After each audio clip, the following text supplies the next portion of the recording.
Hi, Alison Armstrong. Hello. It's good to be with I'm so happy to have you as my guest on the Balanced, Beautiful, Abundant show. You are my dream guest because you speak into one of the seven pillars of abundance that is so important, which is love. And you are like my love and relationship guru. You have helped me have not one, but two marriages since studying your work. And I've just learned so much from you, and I'm so excited to share your wisdom with my audience. I'm going to tell my audience a little bit about your background before we get into some awesome questions. So, Alison Armstrong has explored human behavior since 1991, where she started studying men. And her success in understanding men led her to understanding and studying women's behavior, making vital connections between the two. Allison distinguishes human instincts that compel both men and women to behave in ways that undermine our goals and needs in relationships. She offers partner based alternatives that have helped millions of people, including yours truly, have more fulfilling lives, loving relationships, stronger families, and more productive business organizations. Allison's philosophy is referenced by authors, speakers, business consultants, and therapists all over the world. you. Allison founded PAX programs in 1995 to help transform the way men and women relate to themselves, to each other, and the world. PAX programs illuminate conflicts between genders and help provide them innovative ways to resolve them. So, Allison, I know a little bit about your history, but my wonderful listeners don't. So, what made you decide to start studying men in the early 90s? Well, as you know, it was a moment. It was a moment in a seminar where the trainer was talking about relationships and communication. And a friend of mine stood up and asked him, why is it that men are wonderful in the beginning and after a few weeks or a few months turn into sports watching, pizza eating, beer belching couch potatoes? No, couch slugs, she said. And his response was to tell her that she was a frog farmer. Oh my God. Tell my audience what frog farmer means. So, well, as he explained, a frog farmer is a woman who, instead of turning frogs into princes, turns princes into frogs. And my life flashed before me, and I got really, really, really, really excited because what he was showing me was that I had something to do with the way that men treated me, with the way that they responded to me, interacted with me, and that there was something that I was doing that was bringing out the worst in them instead of the best. And I didn't take it like blame, I took it like cause. Oh my gosh, I could change the effect. I could cause something different. I want to know how to do that. And the question popped into my head. I don't know where these things come from. What if men are responding to women? And because I could see like that there were women who'd married men that they loved and said they were wonderful and they were in love with, but that same man treated me like a barmaid, or I don't know, like a sister, or definitely never like the queen, the lover, the love of their life. No, hadn't happened. And so Rebecca, I did not make a big commitment in 1991. I thought it would take 2 or 3 months to learn everything that was worth knowing about shallow, soulless, unfeeling creatures that we were forced to share the planet with. And I did not have a high opinion of them. I just was sort of tortured by being attracted to them and being taught that I had to have one or my worth as a woman was definitely incomplete. So I've never honestly committed to studying men long term. I've just been fascinated. It'll be 30 years next month. That's incredible. Yeah. So they're not so bad after all, after your 30 years of study. Oh my gosh. Well, 6 months into studying them, during which I was using everything I learned about them against them and didn't realize I was, that's when my friend Ellen Hurst called me on emasculating men. She Mm, actually said castrating. mm, And she asked me to stop. And I had a moment of terror, pure terror. Well, how would I protect myself if I didn't keep men weak, if I didn't keep men off balance, right? If I didn't keep men far enough away that they could hurt me. So, and that's when I realized that I had no idea, no clue about my power as a woman, none. And that it was this moment of insight that until I stopped stealing their power, I would never know mine. wow, that's And beautiful. yeah, she changed the course of my life. And I met Greg about 2 weeks later, Mm, and we're together for 28 years, and and he willingly submitted to being my biggest lab rat. And mm. um, whenever we got into something that had me not be in love with him, or sometimes even like, I don't even want to know this man. I don't care. We have 3 children. I don't want to know him anymore. I could be that mad. When I'd have to get to the bottom of it and what really happened and what was the perception and what were we assuming and what were we seeing and what was this whole thing that just blew up the whole block.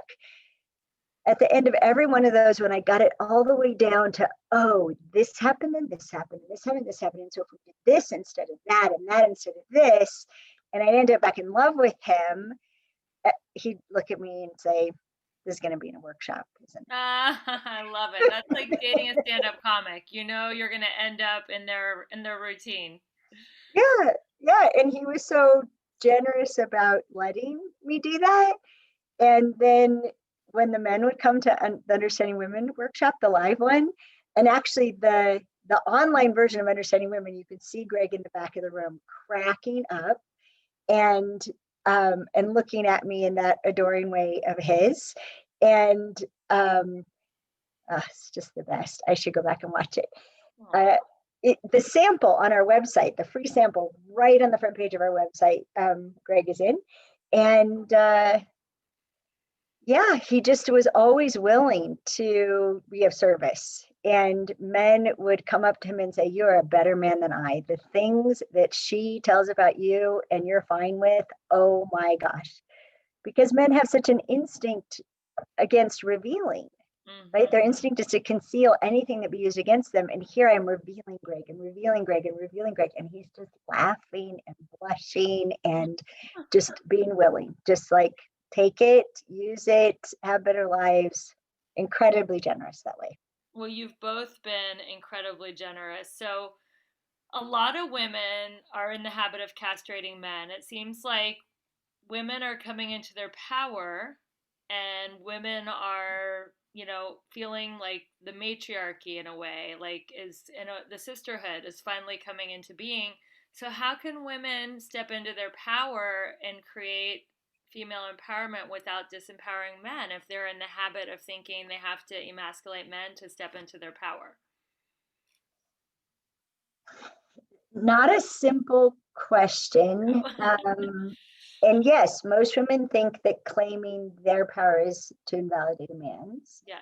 And it actually doesn't work that way. Yeah, you can do that. And then what happens is instead of having half the population more than willing, prepared to, and compelled to protect you so that you can spend your energy being amazing, um, instead of that, you have to spend your energy protecting yourself from men. Because Mm, when we emasculate them, it rightfully enrages them. And if, as a woman, just tap into how you feel and what you think when you have been objectified, mm. especially if you've been objectified as a sex object, the rage and powerlessness that you feel in that moment. We do that to men on a regular basis, and then we're surprised that they're crummy.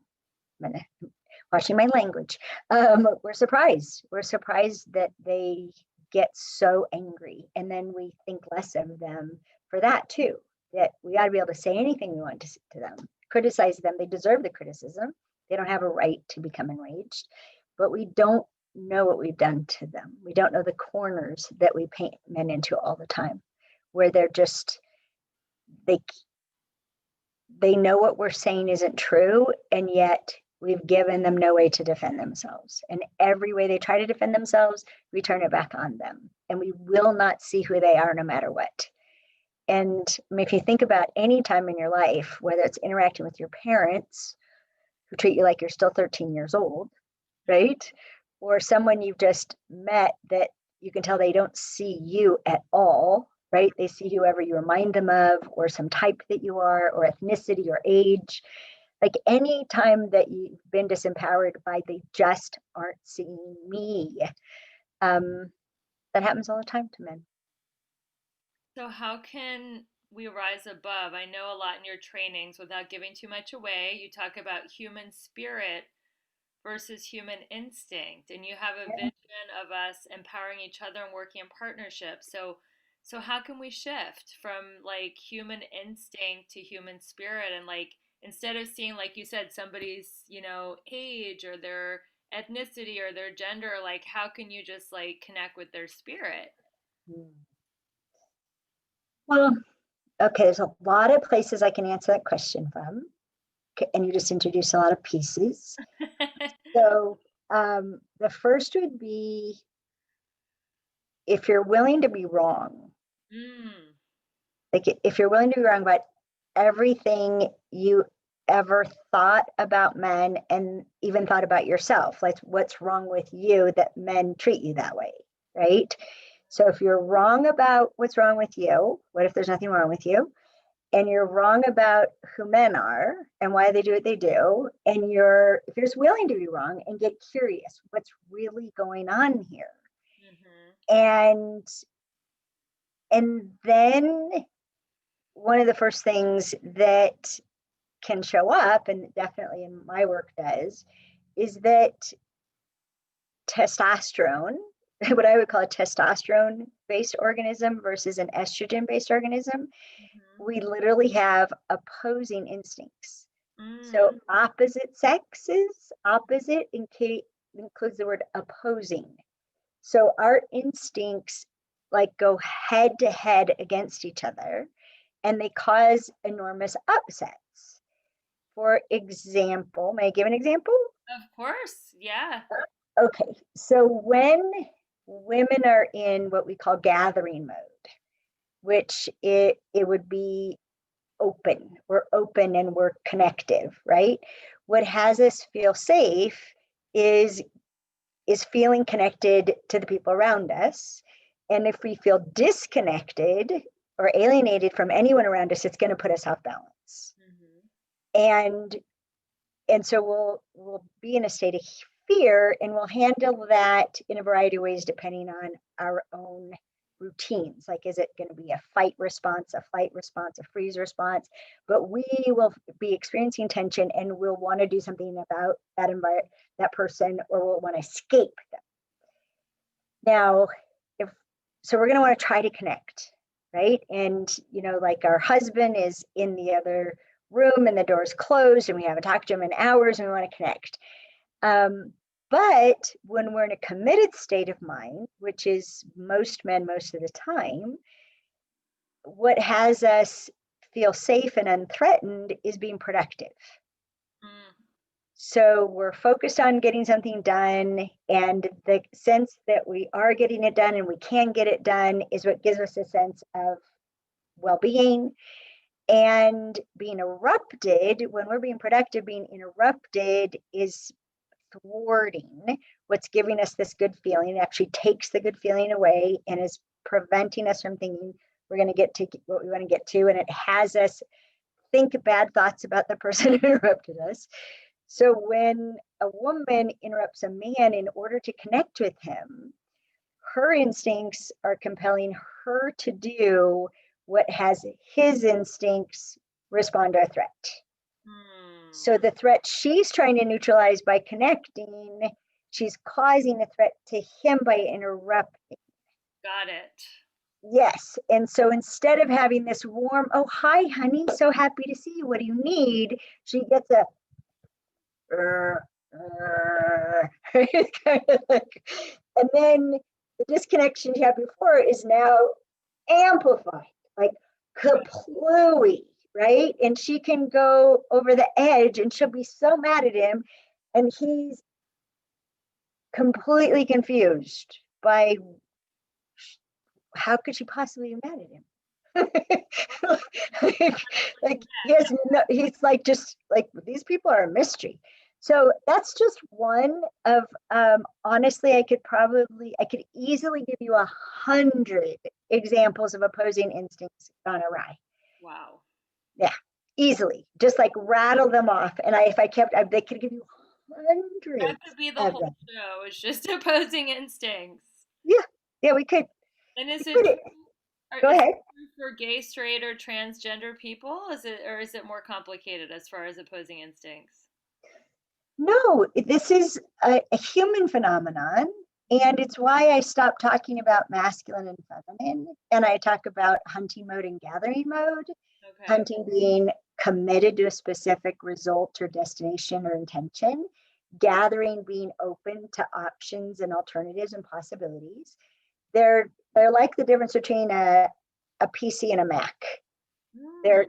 The keyboards look a lot alike, but they're not saying the same thing. It's not translating.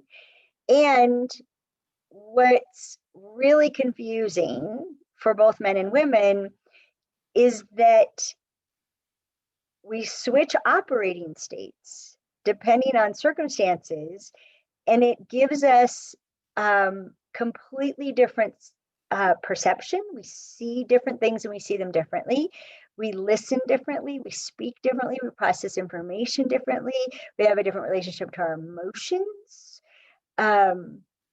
Everything is different. And we don't know what happened. Where did that other guy go? Like when men are in gathering mode, that happens to them, that openness happens to them usually when they're what I call at play. Mm-hmm. When men are playing, when there's no result to produce, they if you ask them, what are you doing? They would say nothing because they have no results to produce. They're clearly not doing nothing. But to them, they're doing nothing. They're not on the hook for anything. They're not being accountable for anything. They have no results to deliver. And so they're at play and they're open and they're very connective and receptive and their eyes, change, and they might talk about their feelings and get, emotional about something and tender and all this yummy, we fall in love with them stuff. And then they're getting ready for work. And it's as if we don't exist. Mm-hmm. Like you just, I got to go to work. And it's like this abrupt, what happened, right? And the same thing for men, a woman in gathering mode, she's connective, attentive, playing with him, participating with him, open to him, they're having a great time. And then something happens that flips her. And it often has to do with time. Like, honey, we got to leave in 5 minutes. Boom. Now she's committed, intentional, rude. She'll just be rude. Move out of the way. Hand me that. Why did you do that? Like all of a sudden, she turns into this whole other person that, you're either get on my side or get out of the way. Wow. Yes. So she's now in hunting mode, and timing and time is one of the things that flips women, and we can flip very quickly. Men don't flip so quickly. They got to transition. Oh shoot, I got to get ready for work. They're like thinking about, God, I gotta go. Yeah, and there's this. But they have abruptly departed. Their transition time is just as focused as anything else. So it's it causes for so many people thinking that they're not loved, that they're not respected, that they're not supported. And it's not and that there's something about him. Like if he loved me more, he would treat me right?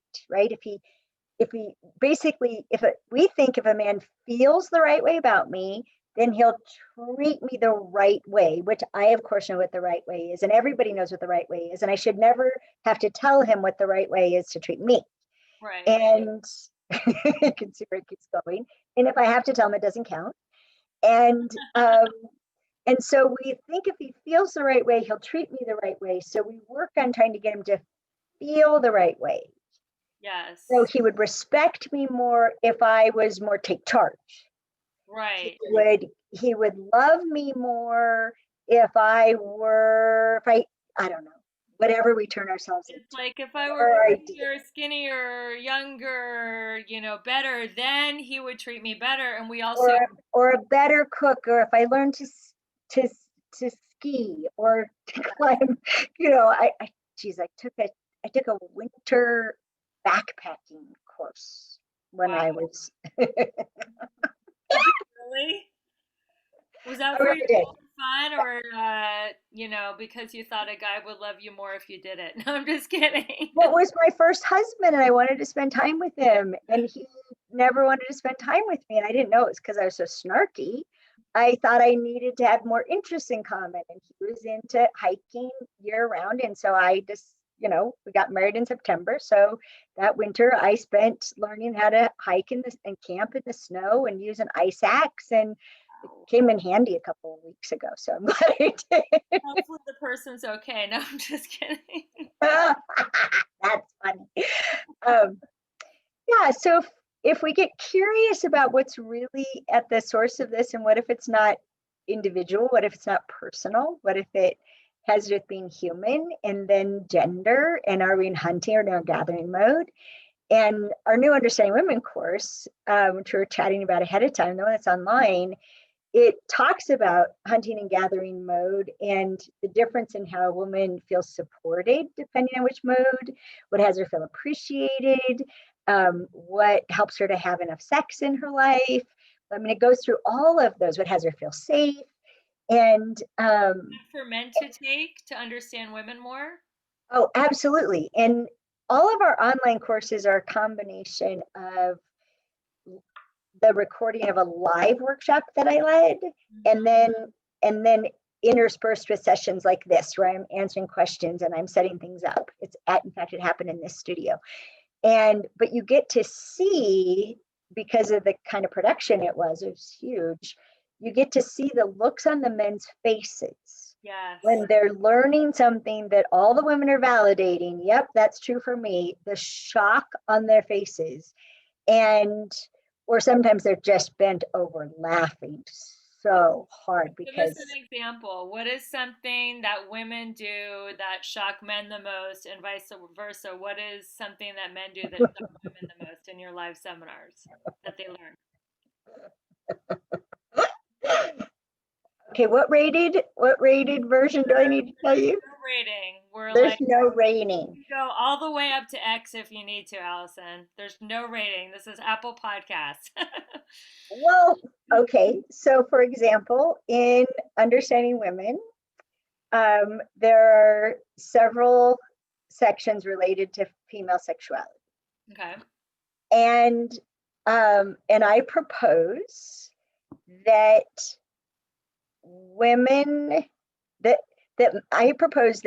men could have more sex if women could have fewer orgasms. Okay, I gotta hear this equation. Yeah, and they're just like, you mean more orgasms? No, less orgasms. If we didn't have to have an orgasm to validate your sexual prowess and productivity, then yeah, we could just have sex with you. But because you're not going to stop until we have an orgasm, and so I can't go to sleep until I've validated your skills, no thanks, and not tonight, dear. And they're like, what? And then I go on to say, men are like, oh yeah, and then I made her come. I said, women don't say that. Women don't walk around saying, and then I made him come, because we know we don't. We know the exact moment that you've decided to go for home because you change. And in Understanding Women, you'll see this on the video, I physically imitate how a man changes the way he's moving when he's gone from, isn't this fun, to I am going for it. And the men were like, I mean, they're bent over laughing so hard seeing this middle-aged woman air humping. And it's dead on what they do. It is exactly what happens. And of course they think they're the only one and nobody knows this. And here's 120 people cracking up because this is life as we know it. So that would be one really shocking thing for men to find out that it's not so easy all the time for women to have orgasms. Sometimes it's never easy. Or as my friend calls it, it's like catching fish with your bare hands. and and they often don't help with that. And so that would be a really shocking thing for for for men. And let's see, you wanted to know a shocking thing for women. God, there's so many shocking things. There's so many, but what's one There's that's always like so many. a crowd pleaser? What are women the most? One of the many things they're shocked by about men. Oh God. Okay, one of the many things, many things. So in Understanding Women, we in Understanding Women, we talk about how come so many conversations that have us think men are shallow Mm-hmm. are because we ask them how they feel about something. Right. Never ask them that, right? Ever, ever, ever, ever, ever, ever, ever. Not unless you specifically mean it and you're willing to wait for a long time, because feelings for good reason are very deep. Mm-hmm. And he's got to go hunting for them. And to tell you a feeling is to expose himself hugely. And if you have demonstrated you will use his feelings against him, then no, you're not going to hear about them ever again. And most women have demonstrated they'll use everything against men. So men don't share for a reason. And but just to switch from how do you feel to what do you think about, and then of course listening to learn and waiting for the well, just waiting long enough, right? Count to 30, imaginary duct tape, count to 30. Most normal questions will get an answer at about 18. If it's a quick question, chicken or fish, chicken. And he's not going to change his mind. If it's a question about feelings and emotions, or if you say, what do you think we should do? If you use the word should. When we ask a man, what should I do? If he's willing to answer, he's taking accountability for your results. Yeah, women don't know that about men.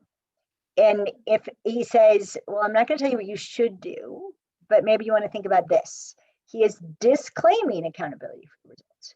But if he tells you what you should do, he's literally accessing a lifetime of experience and information and giving you the best he's got. The best he's got. What if women ask a man what they should do and then do Yeah. the exact opposite? Yeah, or disagree with him.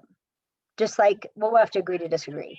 So you just asked him to be accountable for results, even though you don't realize you did. You just accepted accountability for the results, and then you rejected the plan. Huge disrespect. Huge. Infuriating. He just wasted so much time and energy. And you can expect him to go cold, hot or cold. And next time you ask him what you do, he'll be like, whatever you want. That's when the men shut down, right? Yeah, whatever you want. You're going to do what you want to do anyway, whatever you want. Like they just are now going to conserve energy. Instinct just locks down on wasting energy. Wow. So if a woman, because women who want relationships listen to the show and women who are already in relationships, What if a woman is in a relationship with a man who is emotionally shut down? Is there any hope for her to reconnect and revive her relationship? Yes, I've seen it happen. And uh, well, I definitely recommend our Understanding Men course so that she can see how she did that. And I'd recommend our Understanding Women course so she can see what triggered her to do that. Um, and any kind of recovery has to begin with ownership of I did that. And um, and owning it and being sorry for it. And how can I make it up to you? How can we fix this? Can we have a plan so the thing that triggered me to do that maybe doesn't happen, um, or happens more slowly so I could have a better response? Um, to begin coming back, there has to be both acknowledgement, apology, which was really, I'm sorry. It's not an excuse. If you like are justifying what you did, you might as well save your breath. It's really, truly being sorry. Um, and I did this just a couple days ago. Um, and and then there has to be a plan for it being different in the future, or they won't invest. And Mm-hmm. any chance they take is an investment on their part. And then what would have to happen is the next time he shares something that has any depth to it, like 32nd of an inch, a millimeter of depth to it, she needs to really appreciate it. Thank you for Mm. telling me that. Wow. Yeah, and she needs to not ever throw it back in his face, never include it in an argument, never make a case out of it, never become a part of a manipulation. Well, since you said any anything that men reveal when it's used against them, which we do all the time, uh, they'll shut down again. Only the next time they're like, "I'm not buying it. Nope, I'm not. I'm not buying this whole thing about you're sorry and we're going to be different." Right. So they're really, really sensitive, which is another myth that they're not. They're so sensitive, and They're more sensitive than we are, right? in many ways, yes, and more sensitive to things that I think are actually in many ways more valid, more accurate, more perceptive. Um, and the more they care about us, the more sensitive they are. So their daughters, sisters, mothers, wives, girlfriends can all hurt them way more than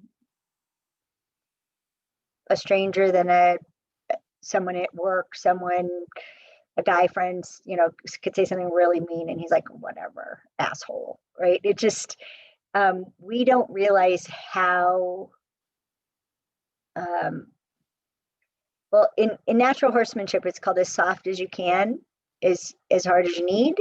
And men need us to start very softly. And if we need to be more firm, like with the boundary, we can and we should, but we just start off kind of blasting away. And we don't know that, for one thing, the emotion that we usually bring to talking to men is like static on the radio. It makes it so they can't hear us. And Mm. then we're mad at them and we think they're stupid and we drown them in details and we think they don't care about us, that they don't remember any of it, but their brains aren't built that way. I mean, all these things, we, between understanding men, understanding sex and intimacy, understanding love and commitment, right? Like through all of these courses, even understanding women, we're illuminating men for women in different ways, like their relationship to criticism. And um, I listened to one of your YouTube videos and I really yeah, liked it because you said criticism kills relationships. I'm paraphrasing you, but criticism kills like relationships, Communication saves relationships. And I think that is so true. Can you speak into that? Because women, they have needs. They want to be able to set boundaries and take care of their emotional needs, but how can they do it in a loving way toward their partner and themselves without criticizing? Because the criticism just deflates men. Yeah, and it's just as bad for women. Yeah, Um, no one likes criticism. That's what killed my first marriage. I was just like relent. I even played that video of yours for him, but yeah, it didn't get it. It was like too much criticism. I couldn't take it. I'm like, literally, if I get criticized one more time, I'm calling a divorce lawyer. So you're right. For both sides, criticism kills. yeah, and I mean, our whole curriculum online is is in the context, honor yourself first, or all is lost. Because I saw too many women take the understanding of men that they got from my work and have it become a new way they were contorting themselves or suppressing themselves or adapting to men, Mm-hmm. which is not the wisest thing to do. So we actually encourage women now to start with understanding women. Mm-hmm. You don't have to take understanding men anymore as a prerequisite. So start with understanding women so that you know the good reason for why you do what you do and you won't tolerate being criticized. You won't put up with it. Like, Mm-hmm. no, you don't get to do Yeah. that. I'm this way. So I like to say it is like, so this soft skin, you like the soft skin, you like the sparkly eyes, you like this curviness right here, you like all of this. Well, sometimes I'm going to seem scattered. Don't you dare criticize me for that. Because what has me seem scattered is the same thing that makes all these goodies you like. So you can't have Estrogen. one without the other. Just like, no, you don't get to do that. Um, yeah, I most of my work for the last 4 years has been about women standing up for themselves and using what they've learned about men to be more effective in holding boundaries and getting what they need. And just because you know why a man yells doesn't mean you live with it. Mm-hmm. You understand what causes it, okay, but that doesn't mean you have to allow it. And so those are a lot of the things I've had to work on, Rebecca, since you were in the live workshops, is how is getting interpreted and adapted and implemented, which I didn't have time to pay attention to when I was leading everything live. And Mm-hmm. now that's all I pay attention to is how are people implementing this information. I get to keep straightening it out, and which I love. And but there was a question you asked that I know I'm not answering. What was the question? Do you remember? Women. Oh, criticism and appreciation. Yeah, I love Yeah, women criticize men because they want to change men. And, yes. and criticism changes women. So we try to use criticism to change men, but it doesn't change men's behavior. Like it doesn't have them start doing something or stop doing something. It just has them keep their distance. It Mm, just has them remove themselves emotionally, spend less energy. So it doesn't have the effect that we want it to have.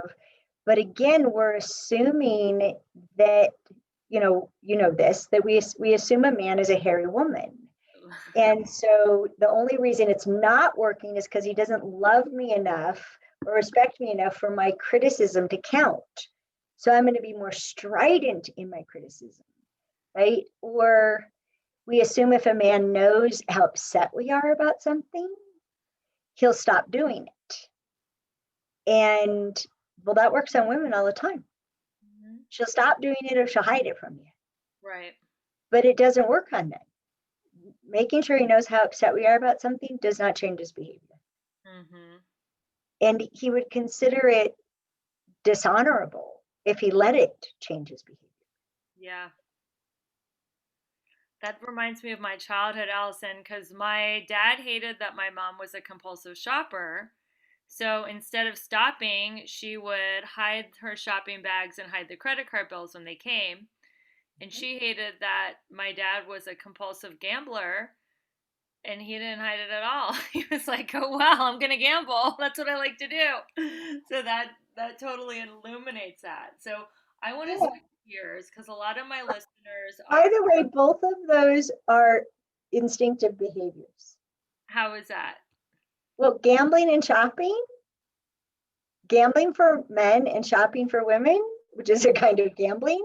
She thinks it's going to make her happy. Yeah. Um, and shopping actually soothes us at an instinctual level.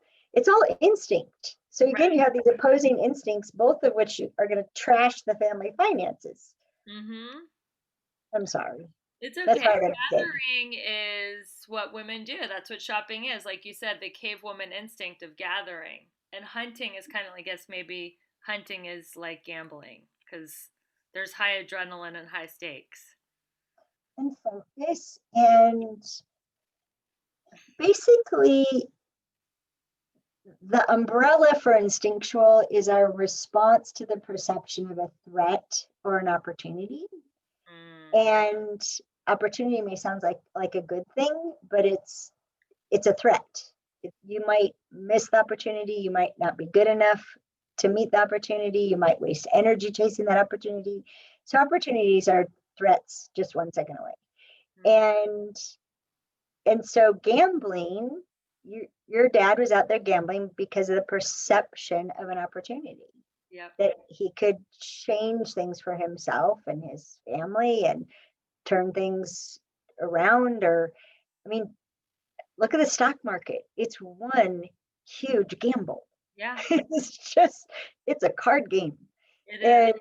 And um and and there's more compulsive gambling. I mean, it's like start a business. Anybody who starts a business is a gambler. Yeah, Gambling is part of human nature, and we all do it in different ways. Women gamble on love all the time, all the time. all the time. Yes. If you're dating, you're a gambler. So that's the perfect transition. So since I studied your work, I studied with you in the early mid to like 2010ish. It was starting to be a hangout dating culture, but there was still romancing and dating and courtship. Now, more than ever, with the online swiping and how things have changed, as it's I'm sure you've heard it because you're a dating expert. It's like a hookup culture or a quote unquote let's just hang out culture. So, how do you suggest that women find someone that they can trust and feel safe with and who actually like honors them and not objectifies them when there's so much of a hookup culture happening? It has everything to do with clarity and boundaries and checking, if you will. So um, we have a we have an intensive called the Smart Singles Intensive, and it's by application only. There's no prerequisites. There's a ton of stuff that's part of it. You may not know Rebecca. Greg passed away a year and a half ago. I'm sorry to So hear yeah, so I became single.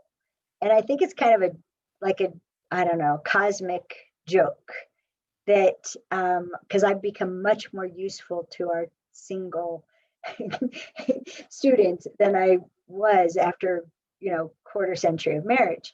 And so I've been single. I'm in the Smart Singles Intensive. And what I mean by clarity is, which our courses guide you to this, being really clear about what you need, being really clear about what are you even having romantic interactions for, period. What's your purpose? What's the point? What do you want out of it? What do you want to give? What do you want to get? Um, and and then to me, dating or any romantic interactions is a practice in honoring yourself no matter what. So you're crazy attracted to this person and you're still honoring yourself. You're still speaking up about what doesn't work for you. And then checking. So the thing that I tell men and women to always be checking on is this person just attracted to you?